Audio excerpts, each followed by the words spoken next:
Boa noite, pessoal. Bem-vindos aqui à nossa live. Hoje vamos abordar um tema super importante, um tema super falado e super pesquisado aqui pelas mães atípicas, profissionais de crianças com autismo. É uma dúvida de muitos, que é a seletividade alimentar. Estou esperando aqui a nossa convidada especial entrar aqui na live também, que é a Silvia Scleit. Ela é uma fonoaudióloga, especialista em apraxia da fala e também especialista na seletividade alimentar.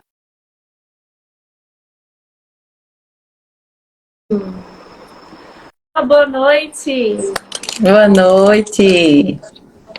Tudo bem? Tudo jóia! Estou por aqui. Esperar mais um pouquinho o pessoal entrar para me apresentar. Vamos sim! Sejam todos muito bem-vindos aqui à nossa live. Já temos inúmeras dúvidas para responder aqui que as mães mandaram no Instagram, me mandou também no WhatsApp. E quem tiver dúvidas aqui sobre a seletividade alimentar, pode ir digitando aqui conforme vai acontecendo aqui a live. Fique à vontade.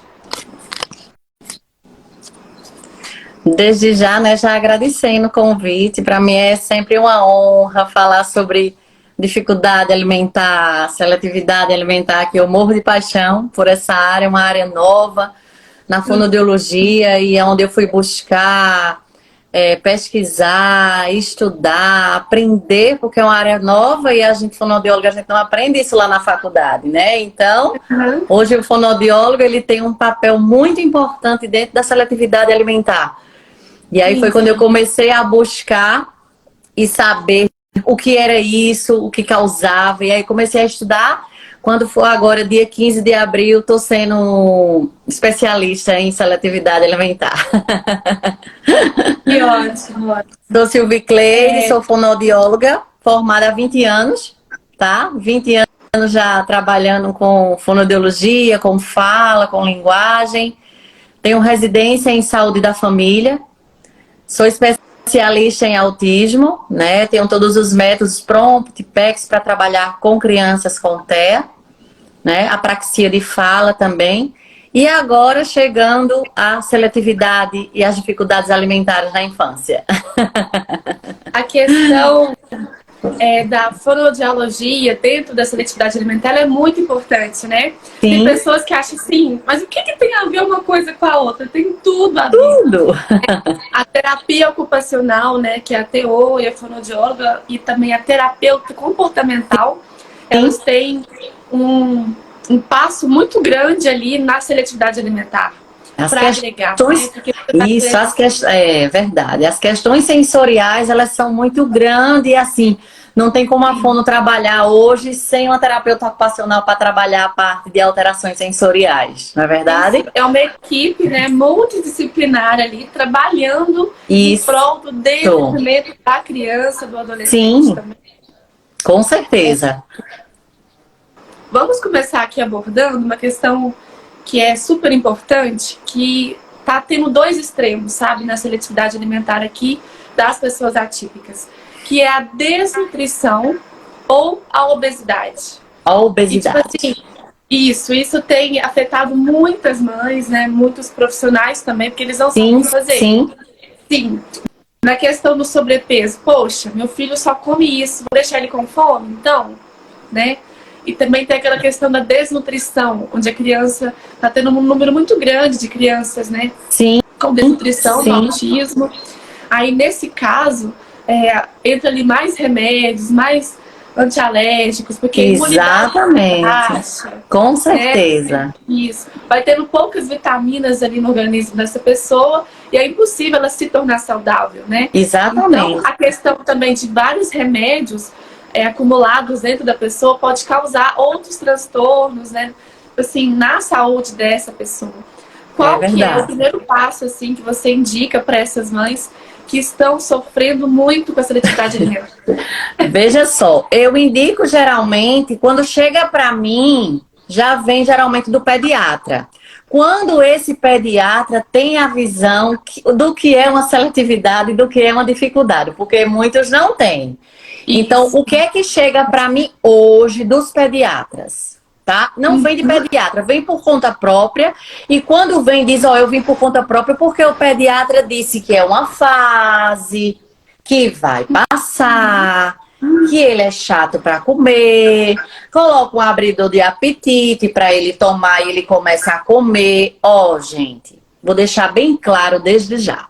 Seletividade alimentar é um problema, é uma alteração e que precisa de tratamento e acompanhamento de um profissional especializado na área. Por quê?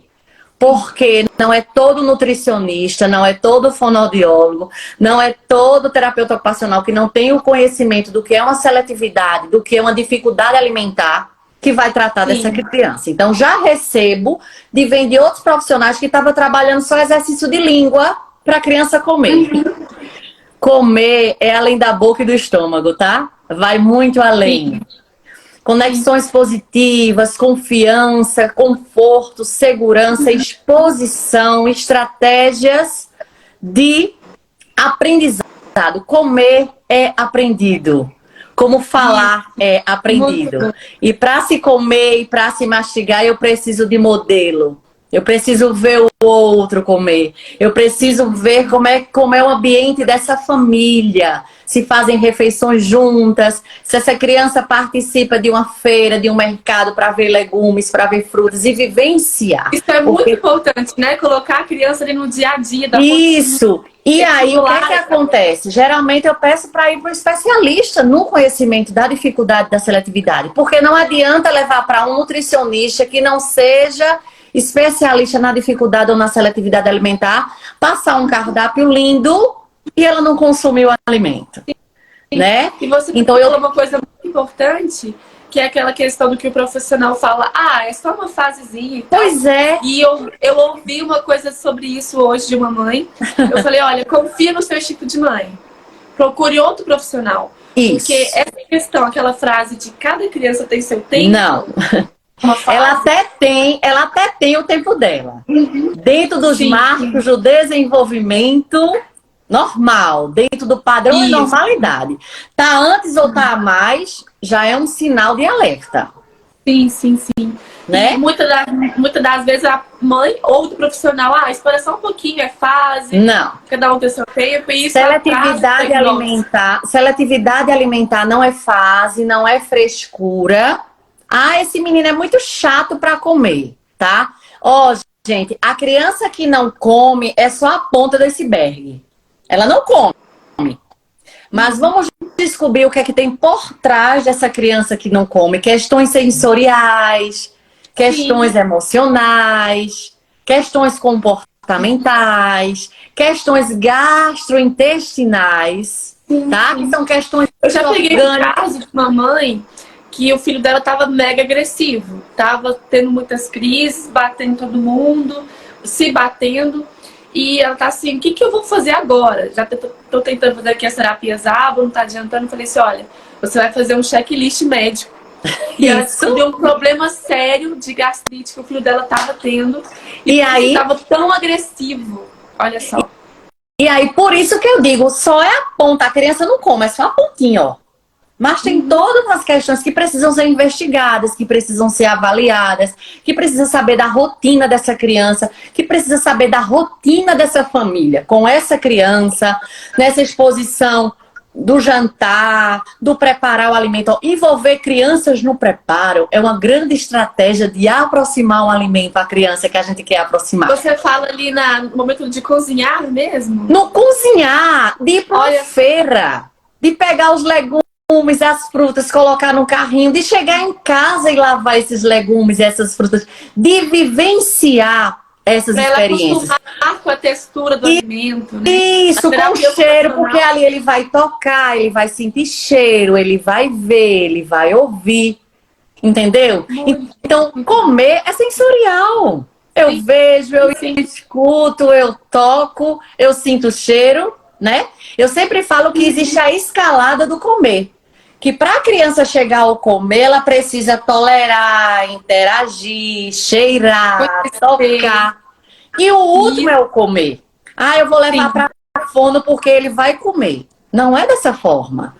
Eu vou trabalhar exposição, passar confiança, passar conforto e aproximar um alimento de uma forma confortável, de maneira lúdica e diferente, para que ele possa aceitar. Muito bom. Isso também é uma coisa muito usada na terapia ocupacional, que é Sim, apresentar ao é alimento o como umas lúdico. brincadeiras ali. Colocar um Isso. olhinho, um narizinho, uma boquinha, Pois assim, um é, alimento. A exatamente. criança Então, pegar, sentir a textura, porque é isso. algo novo, né? E muitas das vezes a Exatamente. criança que ela tem ali dificuldade com o novo, tudo é Isso. novo, o alimento também faz diferente. E a gente Então, quando ela sempre vai. Isso. E a gente sempre vai usar o que a criança já aceita, o conforto dela, porque é a partir do conforto Sim, dela que eu vou aproximar o que é recusado, o que ela comia um dia e parou de comer, eu trago de forma diferente e trago o novo. Lembrando que o muito, ele tem que. O conforto da criança de alimento, ele precisa estar em maior quantidade. E o novo e o recusado, ele vem no mínimo para apresentar, para somar com esse que já é aceito. Por quê? Quando eu apresento o novo, provavelmente uma criança ela vai ter uma neofobia, que é o medo do novo. Então, sim. quando Por ela exemplo, sabe a que criança tem não come banana. que Apresentar um prato cheio de banana não é o melhor. Pois é, e aí eu tenho várias formas de ofertar uma banana. Eu vou no conforto sensorial. Se ela não toca na banana, eu dou um paninho. Se ela não gosta da textura, a gente coloca uma luva. Então, se eu brinco e se eu tô ali interagindo com o alimento, eu tenho que gerar conforto na criança para que seja prazeroso ela estar naquele ambiente. Um Ela ambiente tem que seguro, confiar um primeiro. ambiente bom. Exatamente. Por quê?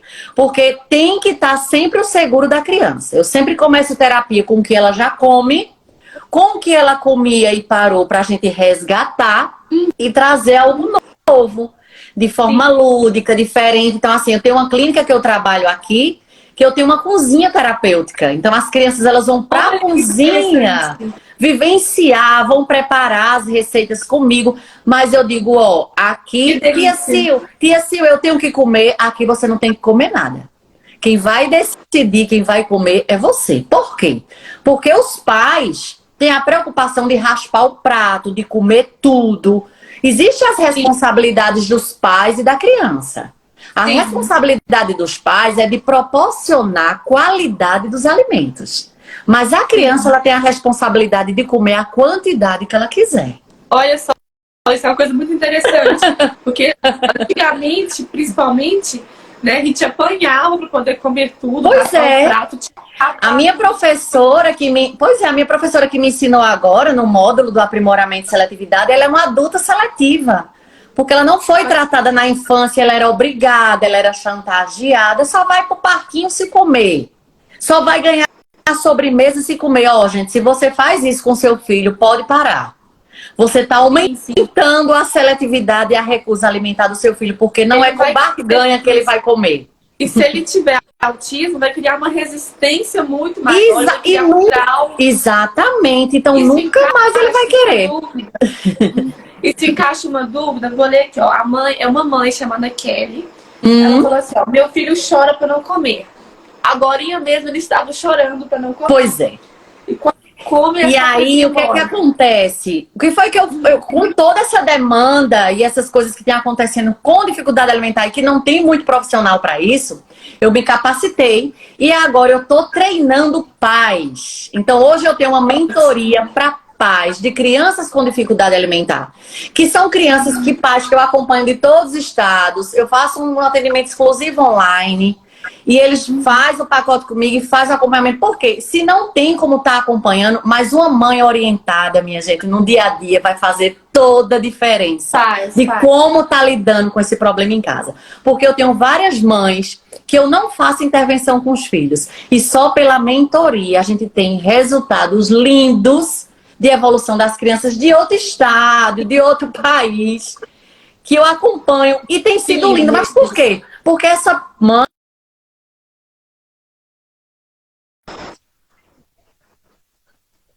hoje eu lancei mentoria para pais. Não adianta levar para fono, para as terapias, porque essa criança ela vive com os pais em casa 24 horas. Então, quem tem que aprender a lidar são os pais. Então, existe uma responsabilidade. Eu tenho um lema que é: você que é pai, mãe, avó de uma criança atípica, tá lá isso!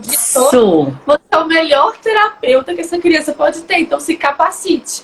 Pais que se capacitam não se arrependem. Exatamente. Então, como começou a chegar a demanda e as mães já tinham procurado várias pessoas e nunca tinham conseguido, eu abri uma mentoria, porque eu não tinha como fazer. Então, eu faço grupo de pais, de crianças seletivas, só para dificuldades alimentares. E vai trocando ali experiência. E aí eles vão saber o que é cada coisa, eles recebem todo o material, eles são capacitados, eu vou fazendo monitoramento com eles online e um acompanhamento.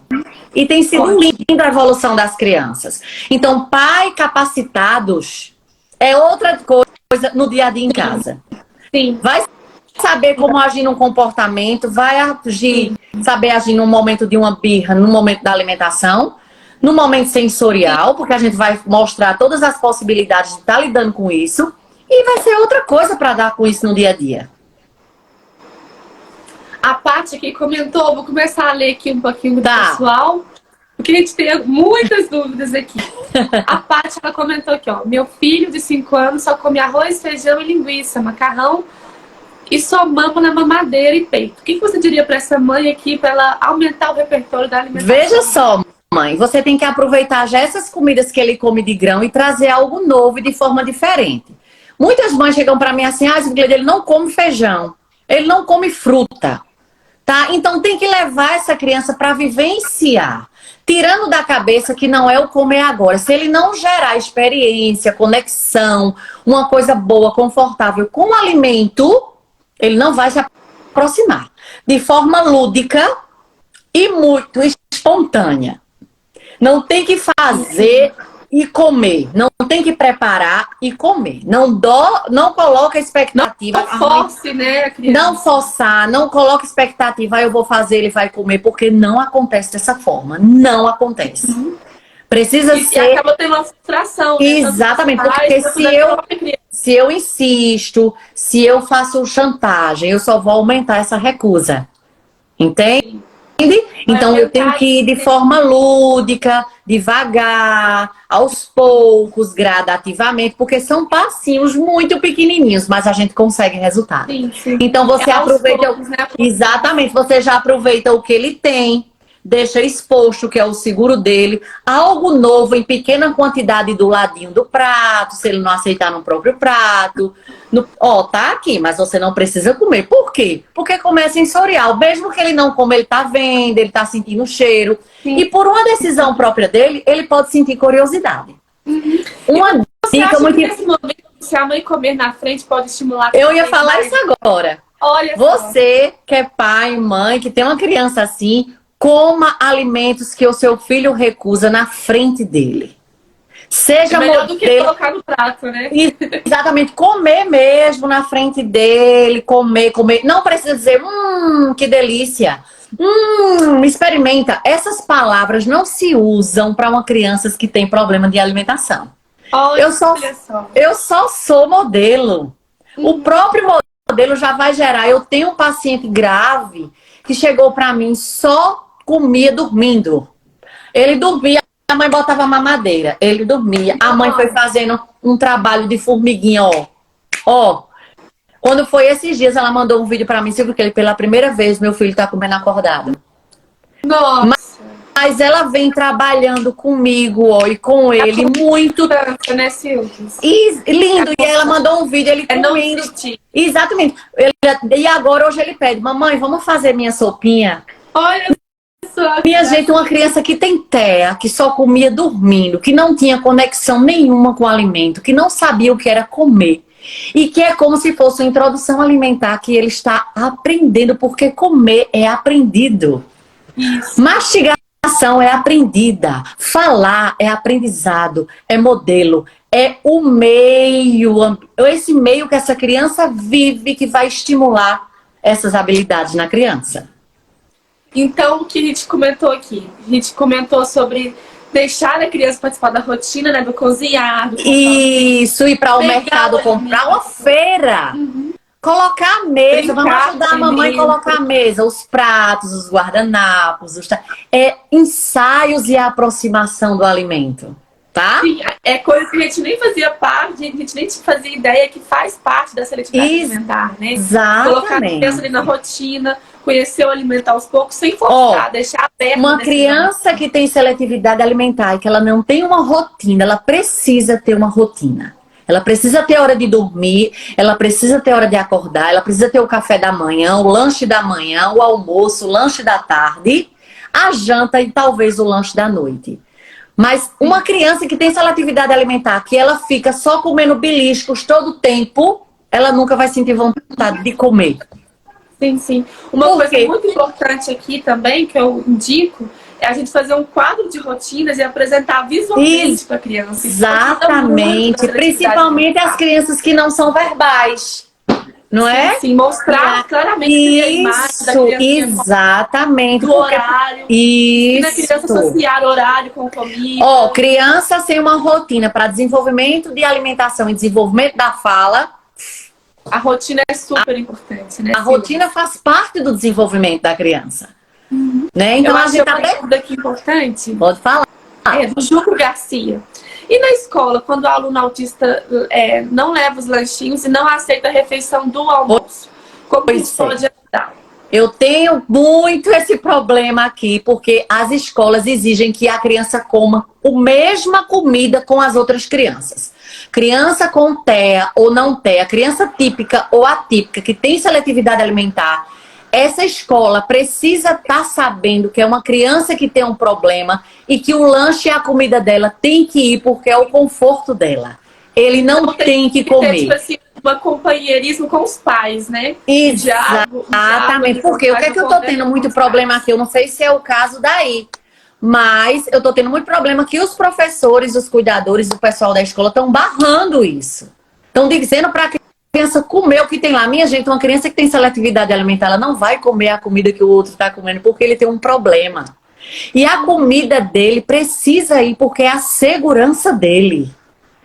Sim. E se disser, ele vai comer junto com o outro, ele vai comer porque ele vai sentir fome, ele não vai comer, ele vai passar mal e ele não vai comer porque ele tem um problema.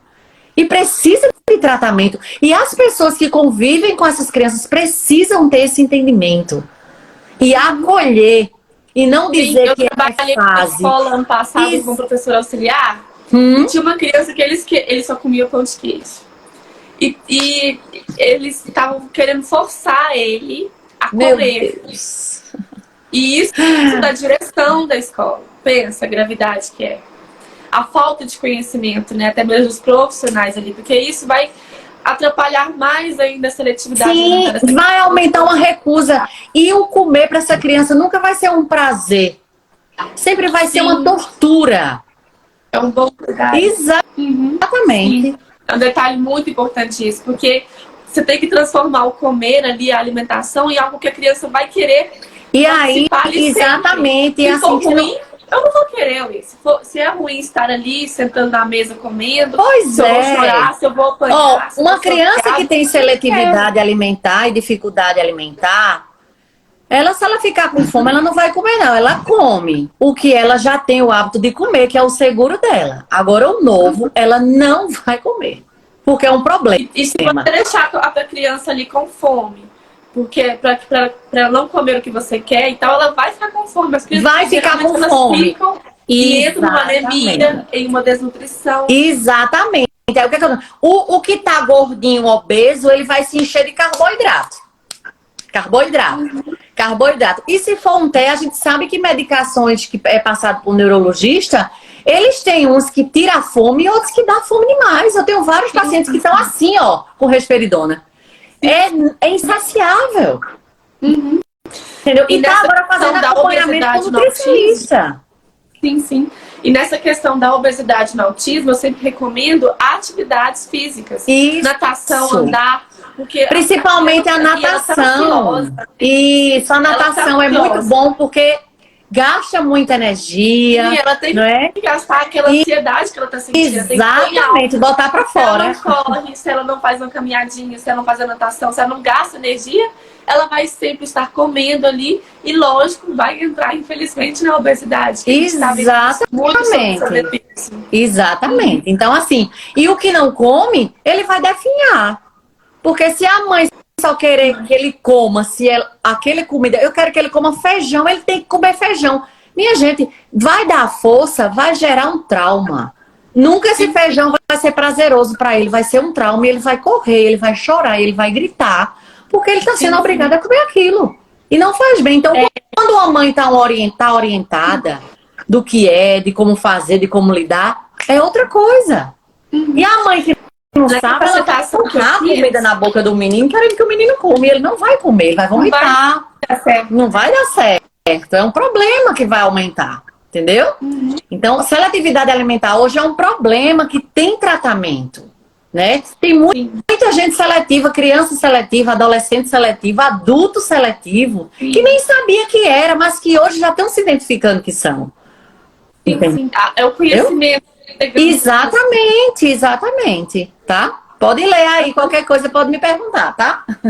Na capacitação que eu fiz, teve uma analogia lá muito importante, porque, por exemplo, quando a gente acha um cabelinho e tal na comida, a gente não quer comer, a gente acha estranho e a gente tem aquela sensação de nojo, né? E muitos alimentos para criança atípica, ela tem essa mesma sensação de nojo. Imagina você estar ali no prato, tem um bolinho de cabelo lá, você tem que comer aquilo.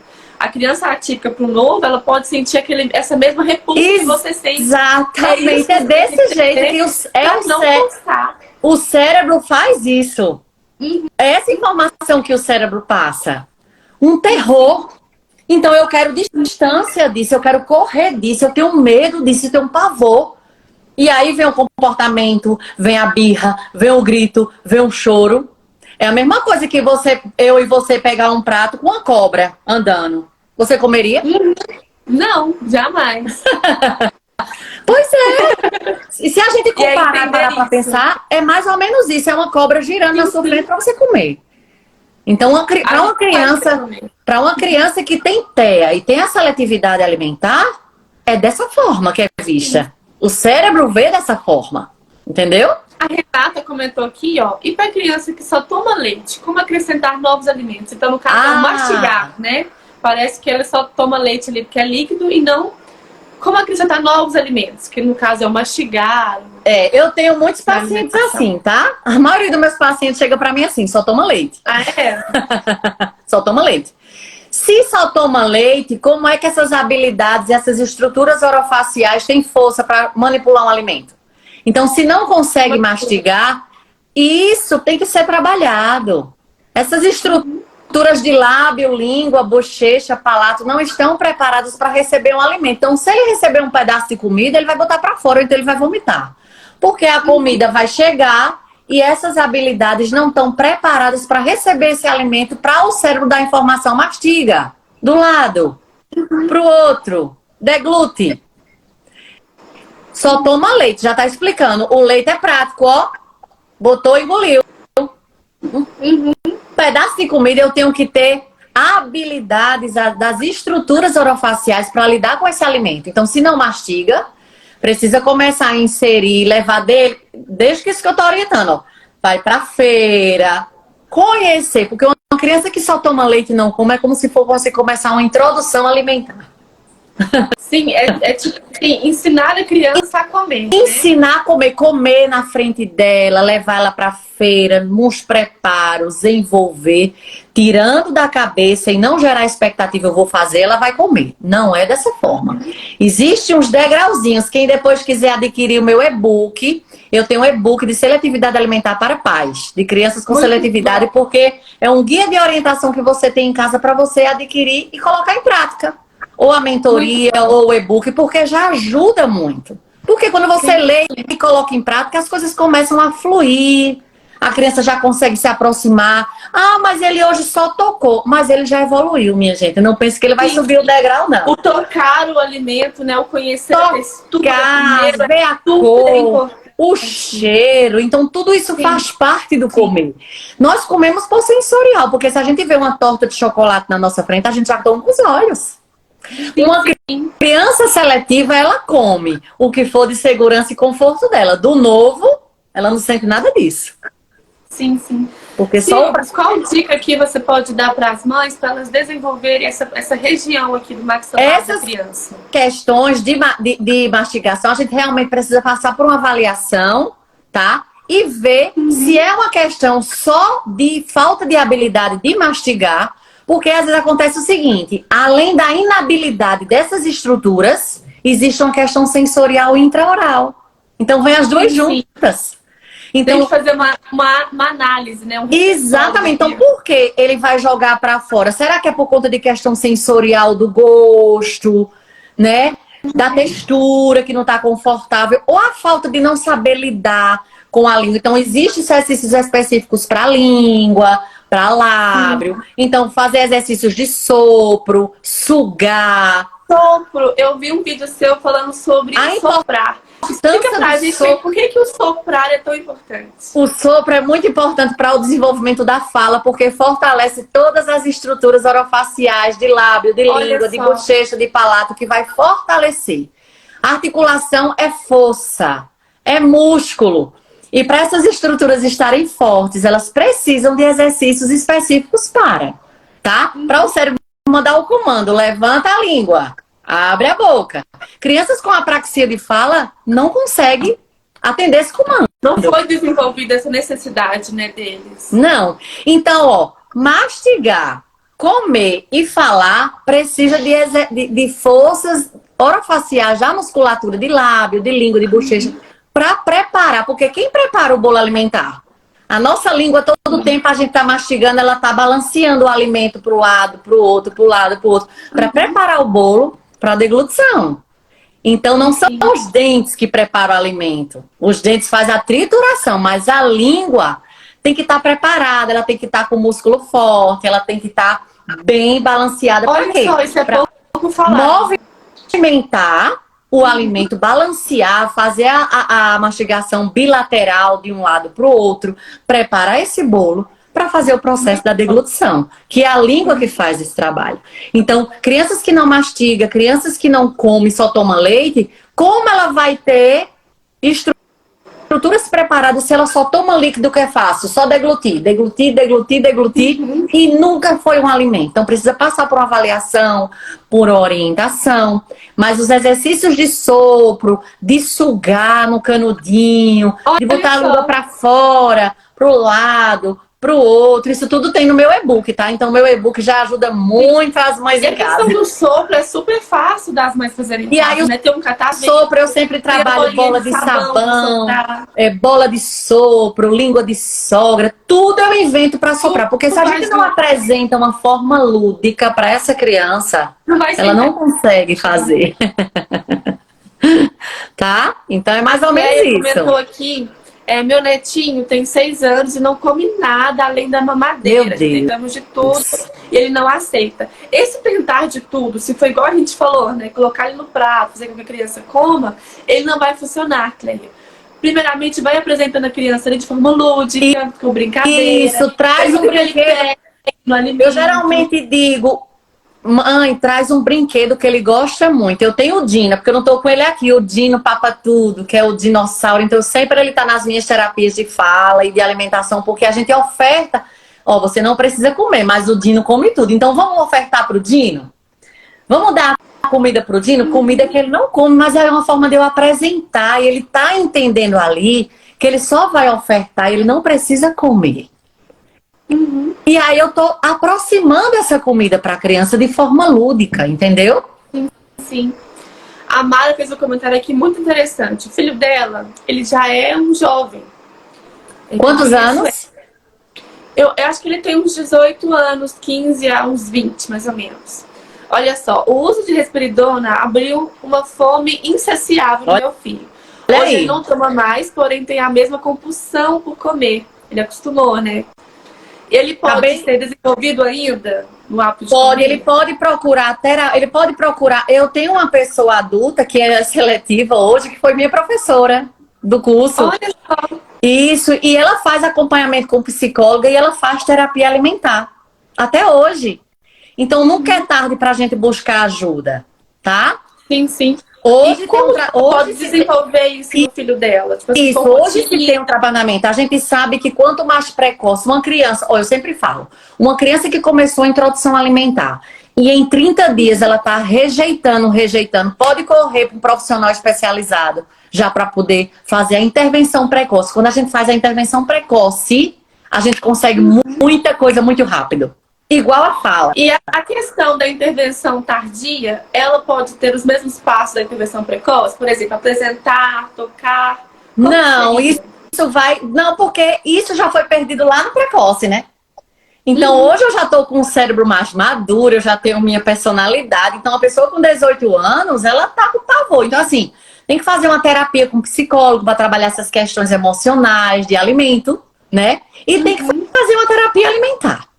E aí a gente vai ver o que é que pode melhorar para a vida social dele. Por quê? Tem que pensar na vida social desse adulto. O que é confortável para ele? Um ambiente que tenha vários alimentos, aquele cheiro, né? E aproveitar já o que ele come e ele tem que se permitir colocar um pouquinho do que não come quando ele se sentir confortável e preparado para aquilo. Não com esforço, não pedindo para experimentar. Né, se ele colocar uma pimentinha de lado, uma verdurinha de lado, ninguém fala nada, ninguém obriga. Mas exatamente. Até porque eu sempre oriento os pais, e na minha terapia não existe a palavra experimenta, prova. Eu não uso nada disso porque não precisa. Sim. Sim. Tem que ser de forma espontânea, porque quem decide que vai comer ou não é a criança e não a gente. Sim. Tá? Sim. Eu vou ler uma dúvida aqui, que é da Marlete. Ela é uma avó. Meu neto só toma leite com chocolate, com bolacha de sal e salgadinhos industrializados. Não sei mais o que fazer. Já tem 8 anos e nunca comeu outra coisa. Já procurei por ajuda e ele tá com sobrepeso, tô desesperada, me ajude. E aí tem que fazer um acompanhamento primeiro com a nutricionista. Para fazer todas essas questões de carboidrato, de proteína, que só o nutricionista sabe fazer sobre isso. E em conjunto fazer uma terapia alimentar com um profissional que seja capacitado com seletividade alimentar. Para aproveitar o que ele já come nesse cardápio, para trazer um pouco e apresentar o alimento. E é provavelmente uma criança... crianças que chegam para mim com 5, 6, 7 anos de idade, 8... geralmente faz terapia comigo com uma psicóloga. Não tem como trabalhar só fono, não. Entendi. Geralmente, né, é a psicóloga, a fono e a terapeuta ocupacional. Exatamente. Então, as questões sensoriais geralmente vem e vai o TO. Mas nessa idade, na terapia alimentar e na alimentação, precisa muito de uma terapia psicológica. Muito. Principalmente nessa idade, que é bem mais difícil de conseguir.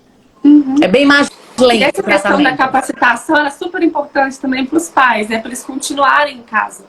E nós aqui do Instituto Inclusão, nós temos a capacitação, né, que é a aba naturalista, e lá também tem outros profissionais, que é terapeuta ocupacional, psicólogo, para capacitar os pais, para que eles possam continuar em casa aquilo que é feito. Exatamente, porque não é só levar, vou levar para fono porque ele vai comer. Eu sempre digo, se trouxe para mim para comer, não funciona assim, tá? A terapia começa aqui a exposição de forma prazerosa, que no cérebro da criança haja as conexões positivas com esse alimento. E em casa, quem vive com essa criança tem que estar fazendo terapia toda hora, e apresentando, expondo, brincando, fazer laranja de bola, fazer batata de boneco de batata, brincar com cenoura, enfim, muita coisa. O lúdico, ele ajuda muito, né? Ajuda porque, na verdade, uma criança que tem uma recusa e uma questão negativa com o alimento, se torna prazeroso brincar com comida. Mas assim, não é só brincar com a comida, tá? É brincar com o objetivo para alcançar naquela comida. Entendeu? Sim, sim. A Gilmara comentou um comentário aqui diferente. Pessoal, os comentários que estão parecidos um com o outro, que a gente já respondeu de outra pessoa que é parecido, eu não vou reler. Tá? Mas a Gilmara comentou aqui uma coisinha diferente. Minha filha tem 3 anos e tem uma doença rara. Epidermólise bulhosa e não mastiga e não quer aceitar comida. Teve uma fase que ela só aceitava, porém ela só conseguia comida pastosa. Você conhece essa patologia, Silvis? Já foi para o neuro para investigar? Tem um laudo? Entendi. Essa questão da seletividade alimentar, ela pode vir também não só do autismo, né? Não, eu tenho várias crianças típicas que são seletivas. Sim, sim. Mas aí eu trabalhar a seletividade alimentar, ela pode vir nas crianças típicas e nas crianças atípicas. Geralmente, nas atípicas, vem um combo.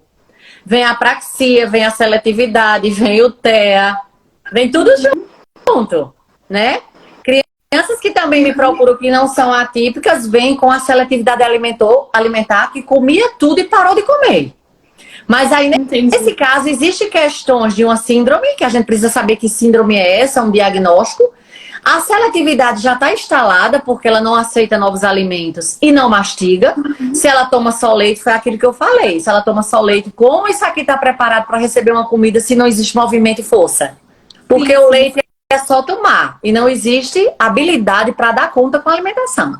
E aí precisa urgente de uma intervenção com um profissional especializado em seletividade alimentar. É importante os pais capacitarem, mas também não anular a questão do profissional. Que é exatamente. Assim, eu capacito os pais e eu começo a intervenção com as crianças. Aqui agora, para os pais fazerem intervenção comigo em alimentação, eles precisam fazer primeiro o meu curso. Depois do curso, eu começo a intervenção com a criança. A Andréia deixou uma dúvida aqui também. Meu filho, não sei se ele chega a ser seletivo alimentar, mas tudo que ela oferece, ele acaba não comendo. Na escola, ele não come lanche da escola. Será que ele é seletivo alimentar? Para ser seletividade alimentar, a criança tem que estar recusando grupos inteiros de alimento para comer pelo menos só um. Tipo, das frutas, ele não come nenhuma fruta. Ou ele come só uma. Do legumes, ele só come só uma. Ou então não come. Da parte de grãos, ele não almoça. Então, ele recusa um grupo todo. Então, ele já está dentro da seletividade alimentar. Porque existe a seletividade e a dificuldade alimentar. E tem o TARI, né? Que é o transtorno da alimentação. Crianças que realmente não comem nada, não aceitam nada, que já estão com sonda. Bem grave. A questão aqui que a Renata colocou aqui também, criança de 2 anos que ainda não sabe mastigar, podem fazer terapia alimentar? Sim, com certeza. Agora, principalmente com fonoaudiólogo, porque vai avaliar essas habilidades que não estão preparadas para receber um alimento. Então, vai aprender a mastigar e a comer, que ele não sabe. E comer na frente da sua criança é uma grande estratégia de atrair a criança para fazer igual. Sem pedir para experimentar, sem pedir para nada. Só exposição, modelo. Mastigação é modelo. Comer na frente da sua criança, ó, com alimento, nhau, nhau, nhau, pro lado. Pro outro. Vamos mastigar com a mamãe. É assim que a criança aprende. Né, com a criança, exatamente. Então, exatamente. Então, por que é tão importante a refeição em família, que essa criança esteja nessa mesa? Porque é muito modelo para limitar. Sim, sim.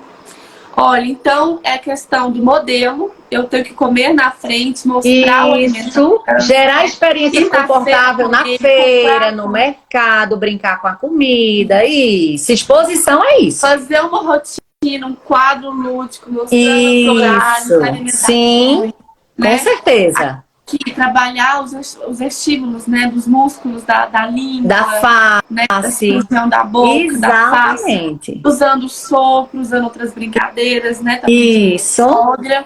E eu tenho, Silvis, algumas mães que são de interior, então muitos acompanhamentos médicos, elas não conseguem no SUS, fica aquela fila grande. Algumas não têm condições de pagar terapeutas e fica nessa questão. Tem mais algum detalhe aqui que você consegue agregar para ajudar essas mães aqui pra gente? Só a parte em casa mesmo de exposição, tá? A exposição em casa é muito importante. Ah, mas eu já fiz de tudo. Ó, uma criança, para ela aceitar um novo alimento e um alimento recusado, ela tem que ser apresentado mais de 30, 40, 50, 60 vezes. Por isso a que é importante. persistência, né? É a persistência, mas de forma muito espontânea e de forma lúdica. É o dia a dia, é gerar uma rotina, é brincar com essas frutas. Vamos brincar com a fruta, vamos fazer olho na banana, vamos fazer boca na banana, vamos colocar cabelo, vamos colocar chapéu. Tá. Tornar tudo ali divertido, né? Por quê? Porque às vezes os pais querem que a criança coma a banana. Mas se eu ofertar essa banana de forma diferente, em forma de um bolinho, eu tenho uma grande probabilidade que ela venha aceitar. Ela está deixando de comer a banana, ela está comendo a banana sendo ofertada de forma diferente. Então, uma dica é, modifique a forma de ofertar o alimento. Tem várias receitas Ofertar que pode fazer. lúdicas, né? Isso, eu levo minhas crianças para a cozinha, ela vê lá a banana, eu não quero banana, eu digo, a gente não precisa comer aqui. A gente vai preparar uma receita. Se depois você quiser comer, você come. Se não comer, não come. O que é que acontece? Elas já vão receosas porque já obrigaram elas antes, né? E aí tem isso em casa. E aí, quando chega lá, diz, eu só quero ficar aqui, tia Sil, deixa eu ficar aqui. Por quê? Porque lá é um ambiente de conforto. Ele tá lá, mas ele não tá sendo obrigado a comer, ele não tem que comer nada, porque quem vai decidir para comer é ele. Eu preparo e no final da terapia, se não comia banana, comeu uma panqueca de banana. Olha só. E deixou de consumir a banana. Eu mudei a forma de ofertar, eu só mudei a forma. Não come maçã, faz uma torta de maçã. Eu uso muito chocolate na minha terapia, porque crianças amam chocolate. Uhum. Então eu faço olho de chocolate nas frutas para aproximar a fruta e eles passam a língua no chocolate e na fruta. Olha só, vai ali agregando aos exatamente. Criança que ela já gosta. Outra estratégia que eu uso muito para aproximar as frutas são picolés de frutas nas forminhas, as forminhas de picolé. Então eu faço picolé com eles. Não come a fruta, mas tá chupando o picolé da fruta. Olha só. E o gelo é muito então, coloca lá a fruta. Isso, prepara com eles tudo. De forma lúdica, olha só. E aí eles levam pra boca e chupam o picolé da fruta. Tá consumindo a fruta de forma diferente. Sim, de uma forma mais atrativa, né? Até ele se acostumar e o cérebro aprender e entender pra chegar lá no último degrau. Olha só. Tem muita coisa legal que pode se fazer. Então, assim, por isso que eu digo, uma mãe bem orientada, ela já faz muita coisa em casa. Mesmo sem intervenção. Sim, sim. Dá para fazer as terapias em casa, né? Só basta ali buscar o conhecimento e não desistir. A persistência. Exatamente. Se capacitar, se preparar, saber dizer palavra em determinado momento, saber que palavra usar, saber o que nunca usar, saber como fazer, saber como nunca fazer. Entendeu? Isso faz toda a diferença no dia a dia, porque até uma palavra que a gente fala que não seja confortável lá no cérebro da criança já dá como negativa. Sim, e ela vai lembrar daquilo, né? E a gente vai brincar hoje com a maçã. Exemplo, hoje a gente vai brincar com a maçã. Hoje a gente vai conhecer a história da maçã, a gente vai ficar amiga dela, a gente vai fazer carinho, a gente vai dar um beijo, vai fazer um carinho. E aí eu tô aproximando a criança da maçã, ó, no rosto, na boca. Sim. E ela tá ali, ó. E fazendo isso, você desenvolve a sensibilidade sensorial e a seletividade alimentar. Exatamente, forma de aproximar de forma confortável. Eu não preciso pedir para ela comer. Eu só dou o modelo, ela vai fazendo igual. Eu faço, eu nem digo faz igual a tia Sil, eu faço, ela repete e vai fazendo igual a mim. Agora dá um beijo na maçã. Eita, vamos ficar amiga da maçã. Dessa forma, a criança que vai querer comer depois, né? Exatamente, porque ela não tá ali para comer nem sendo pressionada. Isso. Agora isso tem que ser, ó, rotina, direto. Formiguinha. Todo dia, pra gente começar a subir o degrauzinho do comer. O último é o comer. Até chegar ao comer tem que fazer uma escala bem longa. Mas a gente consegue. Um passo a passo aqui, né? Igual a gente falou aqui sobre rotina, sobre a apresentação lúdica. Sim, com certeza. Importante. Exatamente. Silvia, eu acho que essa live aqui ela foi enriquecedora. Sim. Ajudou aqui, tenho certeza, milhares de mães. E vou postar nessa live aqui no YouTube, deixando o seu Instagram lá para as mães tirarem dúvidas com você. Sim. Tá bom? Vou mandar o seu contato também para elas. Certo. certo? E A aí tem Gabi meu que comentou Instagram, que né, pra criança vocês dela não seguirem. come chocolate, só frutas. Você é sortuda, viu, Gabi? Porque tirar o chocolate. Geralmente eu uso o que a criança já gosta. Isso O que é que é muito bom. ela gosta? Aí eu vou no que ela gosta. Quando ela diz eu gosto de chocolate, pronto. Eu trago muita coisa Por pra isso perto que de não chocolate. tem um passo a passo só, né? Depende da criança. Não, porque E a partir cada da criança você criança cria é o passo a única. passo. Não, não tem receita de bolo para seletividade alimentar, como também não tem receita de bolo para fala. Cada criança é cada criança e a gente vai conhecer, vai avaliar, vai entender aquele cérebro, vai entender aquela rotina, vai entender aquela família para a gente traçar um planejamento terapêutico. Eu sempre digo que comer é além da boca e do estômago, são conexões de cérebro mesmo. Sim, sim. Por isso que tem que ser atrativo, tem que ser aconchegante, Tem que ser confiável, prazeroso. porque senão Então as crianças hoje vão para mim que não quer sair de lá da minha sala. Porque eu quero ficar aqui na cozinha de tia Sil, porque é muito bom, que a gente brinca com a comida. Então, assim, eu tô gerando paz na refeição e não tortura na alimentação. Então, em muitas famílias hoje, são torturas e estresses no momento de alimentação, que deveria ser um momento de paz. Então, paz na mesa. Paz na mesa sim, para essas paz na crianças, mesa, para essas olha. famílias. Guardem essa frase, paz na mesa. É. Isso foi um prazer, tá? Foi um prazer, meu Ter você também. aqui. Qualquer Foi coisa. enriquecedor todo o conhecimento que você trouxe. Eu espero que tenha ajudado muito aqui várias mães. Sim, E sim. vamos continuar fazendo lives aqui, né, Sil? Sim, Semana vamos que vem sim. vai ser Vamos sobre marcar já a praxia próxima. da fala. Vamos falar sim. Sim, sim. Que é Já muito marca e já manda pra mim que a gente muito marca o pedido, próximo tá? encontro. Tá? Combinado. Foi um Qualquer prazer, coisa, viu? se Beijinho. precisarem, ó, tem os meus e-books lá no meu Instagram, tem as minhas mentorias, então é só me começar a me seguir lá e pegar as Muito informações bom. que eu tiro a dúvida com vocês. Estou aqui mesmo para ajudar famílias que estão passando por esses problemas em casa, que não é bom, que não é fácil, porque eu tenho uma filha com 15 anos e ela é seletiva. Então, Olha por isso só. por isso que eu busquei estudar tanto para poder ajudar e acolher minha filha. E não criticar, e não dizer que ela é chata, e não dizer que ela é isso. Mas que para acolher e para poder ajudar. Ela e outras crianças. Novo, pais que se capacita, não se arrepende. Exatamente. Tá joia? Foi um prazer. Beijo. Tchau, Tá tchau. joia. Tchau, tchau.